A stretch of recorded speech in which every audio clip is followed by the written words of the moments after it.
এখন আমি নবম দশম শ্রেণীর উচ্চতর গণিতের অনুশীলনী 3.2 এর 12 নম্বর উপপাদ্যটি করব। উপপাদ্যটি হচ্ছে এবিসি সমদ্বিবাহু ত্রিভুজের শীর্ষবিন্দু এ হতে ভূমি বিসি এর উপর অঙ্কিত লম্ব এডি এবং ত্রিভুজের পরিব্যাসার্ধ আর প্রমাণ করতে হবে যে এবি স্কয়ার সমান 2r ইন্টু এডি। তো প্রথমে চিত্রটি অঙ্কন করে নেওয়া যাক। এখানে আমাদের বলা আছে এবিসি সমদ্বিবাহু ত্রিভুজ এবং এই ত্রিভুজের পরিব্যাসার্ধ দেওয়া আছে। তো পরিব্যাসার্ধ বলতে মূলত কি বোঝায়? পরিব্যাসার্ধ বলতে বোঝায় একটি ত্রিভুজের পরিবৃত্তের ব্যাসার্ধ। অর্থাৎ আমরা যদি কোনো ত্রিভুজ অঙ্কন করি এবং এটি একটি পরিবৃত্ত অঙ্কন করলাম, তাহলে এই পরিবৃত্তটির ব্যাসার্ধকে বলা হবে পরিব্যাসার্ধ। তো ধরে নিলাম এই বৃত্তটির কেন্দ্র হচ্ছে এখানে, এই কেন্দ্রটিকে বলা হবে পরিকেন্দ্র। তাহলে এই পরিকেন্দ্র হতে বৃত্তটির পরিধি পর্যন্ত দূরত্বকে বলা হবে ব্যাসার্ধ বা পরিব্যাসার্ধ। অর্থাৎ এই কেন্দ্র হতে এতটুকু পর্যন্ত এই মানটিকে বলা হবে পরিব্যাসার্ধ। তো পরিব্যাসার্ধকে আমরা এখানে যে কোনো জায়গায় আঁকতে পারি। অর্থাৎ পরিব্যাসার্ধটিকে আমরা এখানেও আঁকতে পারি, এখানেও আঁকা যাবে, এখানেও আঁকা যাবে, অর্থাৎ এখানে যে কোনো জায়গায় আঁকা যাবে। তাহলে আমরা বুঝতে পারলাম এই উপপাদ্যটিতে আমাদের অবশ্যই একটি পরিবৃত্ত অঙ্কন করতে হবে। তো কোনো ত্রিভুজে পরিবৃত্ত অঙ্কন করাটা একটি লং প্রসেস। তো এখানে আমি ওই প্রসেসে যাব না, আমি একটু ভিন্নভাবে এই চিত্রটি অঙ্কন করব। তো আমি এখানে প্রথমেই বৃত্তটি অঙ্কন করে নিই।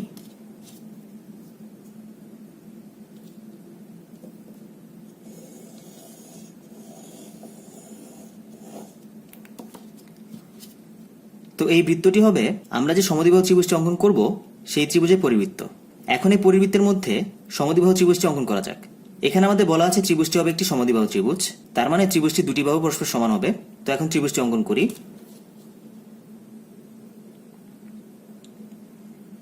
এখানে ত্রিভুজের বাহু দৈর্ঘ্য ধরে নিলাম 5 সেন্টিমিটার। তাহলে এটি হচ্ছে 5 সেন্টিমিটার। এখন আবার এখান থেকে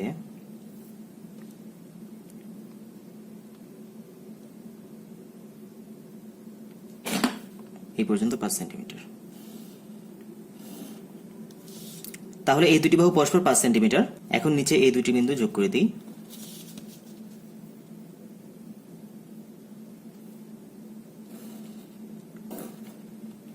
তাহলে এটি হয়ে যাবে আমাদের সমদ্বিবাহু ত্রিভুজ, যার মধ্যে এই দুটি বাহু পরস্পর সমান। তো আমাদের এখানে বলা ছিল সমদ্বিবাহু ত্রিভুজের শীর্ষবিন্দু এ হতে ভূমি বিসি এর উপর অঙ্কিত লম্ব এডি। তাহলে এই ত্রিভুজটির শীর্ষবিন্দু হবে এ এবং ভূমিটি হবে বিসি এবং এ হতে বিসি এর উপর একটি লম্ব অঙ্কন করতে হবে। তাহলে এখন এ হতে বিসি এর উপর একটি লম্ব অঙ্কন করা যাক।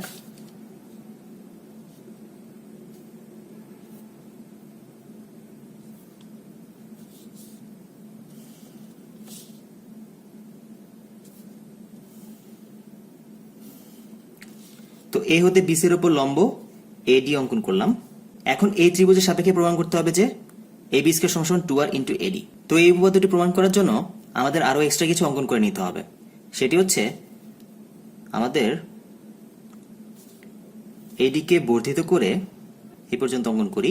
ধরলাম এডি এর বর্ধিতাংশ বৃত্তটিকে ই বিন্দুতে ছেদ করেছে। এখন সি বিন্দু এবং ই বিন্দু পরস্পর যোগ করে দেব। তো এখন আমরা এই চিত্রটি দিয়েই উপপাদ্যটি প্রমাণ করব। তাহলে প্রমাণটি শুরু করা যাক। তো এখানে আমি বিশেষ নির্বাচনটি উল্লেখ করব না। এই উপপাদ্যের সাধারণ নির্বাচনটি হচ্ছে এর বিশেষ নির্বাচন। তবে এখানে এক্সট্রাভাবে অঙ্কন দিয়ে দিতে হবে, যেহেতু আমরা এখানে এডিকে ই পর্যন্ত বর্ধিত করেছি এবং ই এর সাথে সি যোগ করেছি, তাই এখানে অঙ্কনে এই দুটি জিনিস উল্লেখ করে দিতে হবে। তাহলে এখন প্রমাণটি শুরু করা যাক।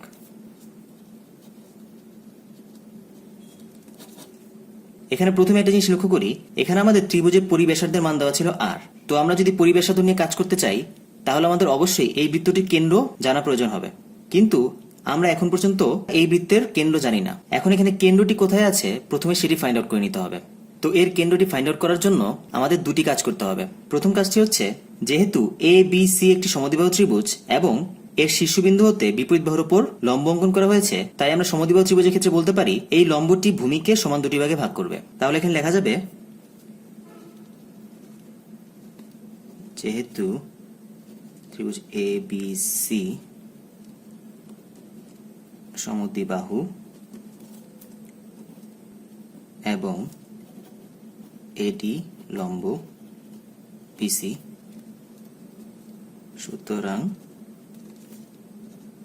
বিডি সমান সমান ডিসি। অর্থাৎ আমরা জানি যে সমদ্বিবাহু ত্রিভুজের শীর্ষ হতে ভূমির উপর অঙ্কিত লম্ব ভূমিটিকে সমান দুটি ভাগে ভাগ করে। তো এটি হচ্ছে আমাদের প্রথম স্টেপ। এখন সেকেন্ড স্টেপটি হচ্ছে, আমরা কিন্তু জানি কোন বৃত্তের কেন্দ্র হতে যে কোনো জ্যায়ের উপর অঙ্কিত লম্ব জ্যাকে সমান দুটি খণ্ডে বিভক্ত করে। এখন যদি আমরা এই চিত্র লক্ষ্য করি, এখানে এডি বিসি এর উপর লম্ব, এখানে বিসি কিন্তু এই বৃত্তটির একটি জ্যা। তো আমরা দেখতে পাচ্ছি এডি এখানে বিসি এর উপর লম্ব, অর্থাৎ এটিকে এভাবে বলা যায় এডি এই বৃত্তের একটি জ্যা বিসি এর উপর লম্ব এবং এই লম্বটি বিসি জ্যাকে সমান দুটি খণ্ডে বিভক্ত করেছে। তাহলে আমরা অবশ্যই বলতে পারি যে আমাদের এই বৃত্তের কেন্দ্রটি এডি রেখাংশের মধ্যে অবস্থান করতেছে। তাহলে এখানে লেখা যাবে যেহেতু এডি লম্ব বিসি এবং বিডি সমান সমান ডিসি, সুতরাং বলা যায় বৃত্তের কেন্দ্রটি এডি এর উপর অবস্থিত। অর্থাৎ এখানে এডি হচ্ছে কেন্দ্রগামী, তার মানে এখানে বৃত্তের কেন্দ্রটি এডি এর উপর যে কোনো জায়গায় হতে পারে, অর্থাৎ এখানে হতে পারে, এখানে হতে পারে, এখানে হতে পারে, এখানে যে কোনো একটি বিন্দুতেই হতে পারে। তো আমরা ফিক্স করে জানি না এখানে কোথায় আছে, তবে সেটি আমাদের না জানলেও চলবে, সেটি জানার আমাদের কোনো প্রয়োজন নেই। তো যেহেতু আমাদের কেন্দ্রটি এডি এর উপর অবস্থান করতেছে, তাহলে আমরা এই কে এই বৃত্তের ব্যাস বলতে পারি, কারণ আমরা জানি বৃত্তের কেন্দ্রগামী জ্যাকেই বলা হয় ব্যাস। তো যেহেতু এই বৃত্তের মধ্যে এই একটি জ্যা এবং এই জ্যাটি কেন্দ্রগামী, তাই আমরা বলতে পারি এই জ্যাটি এই বৃত্তের একটি ব্যাস। এখন আমাদের এখানে ত্রিভুজের পরিব্যাসার্ধ ছিল আর, তাহলে আমরা ব্যাসের মান বলতে পারি 2r। তাহলে এখানে লেখা যাবে এবং এই পরিবৃত্তের ব্যাস, সুতরাং এই সমান সমান 2r।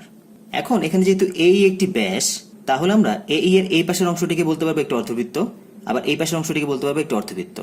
এখন আমরা যদি এই পাশের অংশটিকে বাদ দিয়ে দিই, তাহলে এটি হচ্ছে একটি অর্ধবৃত্ত এবং এ সি ই কোণটি হচ্ছে একটি অর্ধবৃত্তস্থ কোণ। তো আমরা জানি যে অর্ধবৃত্তস্থ কোণ এক সমকোণ হয়, তাহলে এখানে এ সি ই কে বলা যাবে এক সমকোণ। তাহলে এখানে লিখতে পারি এবং কোণ এ সি ই অর্ধবৃত্তস্থ কোণ, সুতরাং কোণ এ সি ই সমান সমান এক সমকোণ। তো আমাদের এই পর্যন্ত কাজ শেষ, এখন বাকি প্রমাণে চলে যাওয়া যাক। এখন আমি এখানে দুটি ত্রিভুজ নিয়ে কাজ করব। ত্রিভুজ দুটি হচ্ছে এ ডি সি এবং এ ই সি, অর্থাৎ এই ত্রিভুজটি এবং এই ত্রিভুজটি। তাহলে এখানে লেখা যাবে ত্রিভুজ এ ডি সি ও ত্রিভুজ এ ই সি এর মধ্যে। তো এখন আমি এই দুটি ত্রিভুজকে পরস্পর সদৃশকোণী প্রমাণ করব, অর্থাৎ এই দুটি ত্রিভুজের তিনটি কোণ কি পরস্পর সমান কিনা সেটি দেখব।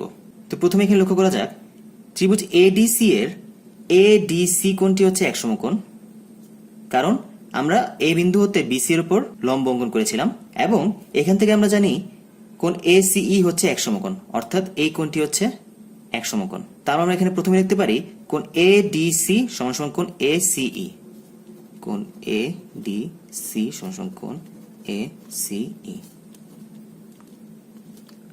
উভয় এক সমকোণ। তারপরের কোণটি প্রমাণ করা যাক। এখানে এডিসি ত্রিভুজের মধ্যেও এই কোণটি অবস্থান করতেছে এবং এইসি ত্রিভুজের মধ্যেও এই কোণটি অবস্থান করতেছে, অর্থাৎ এই কোণটি হচ্ছে সাধারণ কোণ। তাহলে আমরা এডিসি ত্রিভুজের ক্ষেত্রে এটির নাম বলতে পারি ডিএসি, কোণ ডিএসি সমান সমান, এবং এইসি ত্রিভুজের ক্ষেত্রে এটির নাম বলতে পারি ইএসি, কোণ ইএসি। এটি হচ্ছে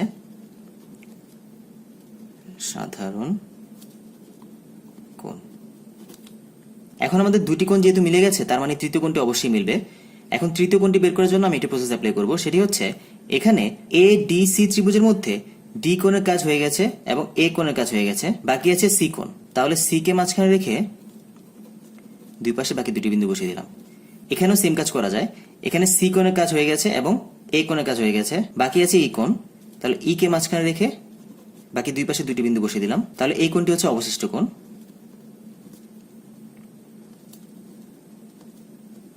যেহেতু এই দুটি ত্রিভুজের মধ্যে তিনটি কোণই পরস্পর মিলে গেল, তার মানে আমরা এই দুটি ত্রিভুজকে পরস্পর সদৃশকোণী বলতে পারি। সুতরাং ত্রিভুজ এডিসি ও ত্রিভুজ এইসি সদৃশ কোণী।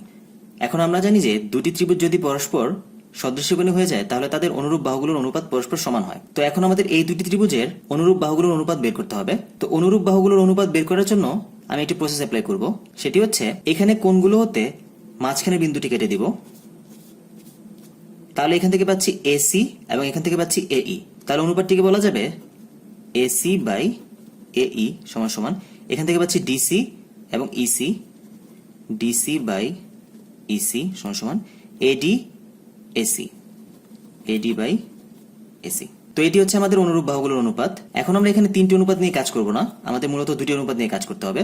তো এখানে আমরা কোন অনুপাত নিয়ে কাজ করব সেটি দেখার জন্য একটু প্রমাণ দিকে লক্ষ্য করা যাক। এখানে আমাদের প্রমাণ করতে বলা হয়েছিল এবি স্কয়ার সমান সমান 2r ইন্টু এডি। তো এখানে আমি 2r কে চাইলে এইও বলতে পারি, কারণ আমরা এখান থেকে জানতাম এই সমান সমান 2r। তো এখন লক্ষ্য করা যাক এখানে এই ইন্টু এডি কোথা থেকে পাওয়া যাচ্ছে। এখানে আছে আমাদের এই এবং এখানে আছে এডি, অর্থাৎ আমরা এই দুটি অনুপাত নিয়ে কাজ করব, এটি নিয়ে কাজ করব না। তাহলে বলা যাচ্ছে এসি বাই এই সমান সমান এডি বাই এসি, বা এখানে এসি এসি গুণ করলে হয়ে যাবে এসি স্কয়ার সমান সমান এই ইন্টু এডি। বা এখন আমাদের এখানে কিন্তু প্রথমে বলা ছিল এই ত্রিভুজটি একটি সমদ্বিবাহু ত্রিভুজ, অর্থাৎ এবি এবং এসি পরস্পর সমান। তাহলে এখানে আমরা এসি এর পরিবর্তে এবি বসিয়ে দিতে পারবো, এবি স্কয়ার সমান সমান, এবং এই এর মান জানি আমরা 2r। তাহলে এখানে 2r ইন্টু এডি, এবি স্কয়ার সমান সমান 2r ইন্টু এডি। এখানে সাইড নোট দিয়ে দিলাম, যেহেতু এবি সমান সমান এসি এবং এই সমান সমান 2r। তাহলে এটি আমাদের প্রমাণ করতে বলা হয়েছিল।